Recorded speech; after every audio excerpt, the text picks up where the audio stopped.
সকালবেলা যখন ঘুম থেকে উঠার পরে এমন দৃশ্য দেখি কার না ভালো লাগে।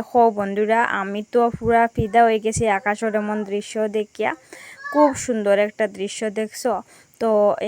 কয়েকদিন থেকেও কিন্তু এরকম দৃশ্য মাঝে মাঝে প্রায়ই দেখা যায়। তো যাই হোক, এখানে বইলে হইতো না, আমি কিন্তু এক জায়গায় যাইতাম।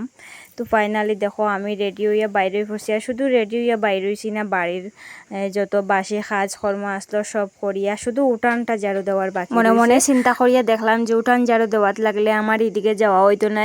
আর যেখানেও যাইতাম কেন আমার বর্মশাইরে ছাড়া মানে আমি গিয়া কোনো লাভ হইতো নাই। এটার লেগে ভাবলাম ঠিক আছে, আজকে একদিন না হইলে বেলা করিয়া দুনো কাজটাই বেশি জরুরি। উঠান ঝাড়ু দেওয়াটাও বেশি জরুরি, আবার যেখানে যাইলাম এখানে যাওয়াটাও বেশি জরুরি। তো সব থেকে বেশি জরুরি হয়েছে যেখানে যাইলাম এখানে যাওয়াটা আর কি।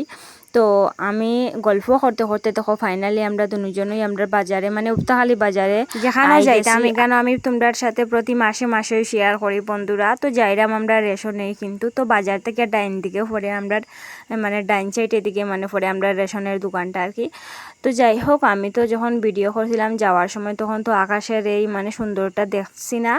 আর যখন আমি ভিডিওটা এডিট করাত লাগছি তখন বুঝছো আকাশের এই সুন্দর দৃশ্যটা দেখে আমার খুব ভালো লাগছে। আমি কই সামনাসামনি কিতার লেগে চাইলাম না, কিতার লেগে দেখলাম না।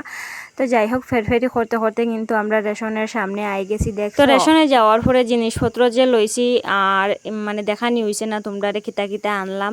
তো যাই হোক, মানে রেশনও যা যা মিলে সব কিছুই লইয়া বাড়িতে আইছি। টাইমের খুব শর্ট আসলো, কারণ বর্মশাইয়ে রেশন বাড়িতে রাখিয়া তারপরে ভাত খাইয়া আবার কাজও যাইতা। তো বাড়িতে আওয়ার পরে তো বর্মশাইয়ে ভাত খাইয়া কাজও গেছুন গিয়া, আর আমি লাগি গেলাম আমার উঠান ঝাড়ু দেওয়া। তো এদিকে দেখো আমি নিজেই ডরাইয়া উঠানটা ঝাড়ু দিলাম, কারণ দুপুর হয়ে গেছে তো।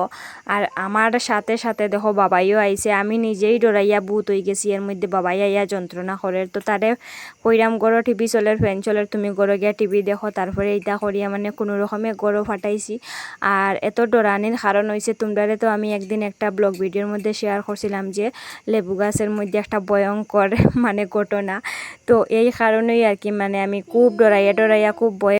সকালবেলা ঝাড়ু দিলে একটুকু ভয় করে না, দুপুর হয়ে গেলে তো রৌদ্র উঠে যায়, এরপরে মানে প্রচণ্ড ভয় করে। কারণ আমি শুনছি গরমের সময় মানে বেশি রৌদ্র উঠলে এটা বাইরে হয় আর কি। তো এটার লেগেই মানে আমি খুব ডরাই। আর সকালবেলা তো মানে একটা ঠান্ডা ঠান্ডা মানে ভাব থাকে, তখন মানে খুব ভালোই লাগে, ঝাড়ু দিতেও ভালো লাগে, আর ডরটাও থাকে না ভিতরে। তো যাই হোক, আমি কষ্ট মষ্ট করি একবার লেবু গাছের দিকে চাই, একবার ফুল গাছের দিকে চাই, একবার মাটির দিকে চাই, ওরকম করি আর কি ডরাইয়া মানে এই জায়গাটা আমি ঝাড়ু দিছি। আর আমি নিজেই আস্তে আস্তে পাগল হয়েছিলাম দেখো, কারণ এমন অভিনয় করছি সত্যি বন্ধুরা, আমি কিন্তু খুব ভয় পাইছি। আমি মানে ভয় পাই এইরকম করছি যে নিজের থেকে করতাম এরকম নাই, মানে প্রচণ্ড ভয় পাইছি।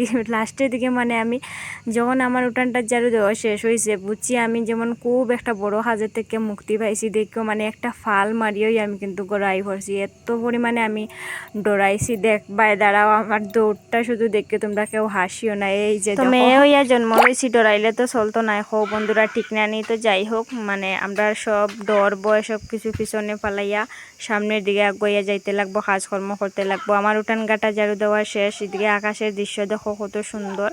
সকালবেলা থেকেও আজকে আকাশের দৃশ্যটা কিন্তু অসম্ভব সুন্দর। আর এই রোদের মধ্যে তো খুব কষ্ট করিয়া উঠানটা ঝাড়ু দিলাম। এখন রয়েছে খাফরাঙ্গা গাছের নিচটা ঝাড়ু দিতাম, তো এখানেও ঝাড়ু রাখিয়ে আমি একটু রেস্ট করতাম। তো মানে এরপরে আবার ঝাড়ু দিলাম।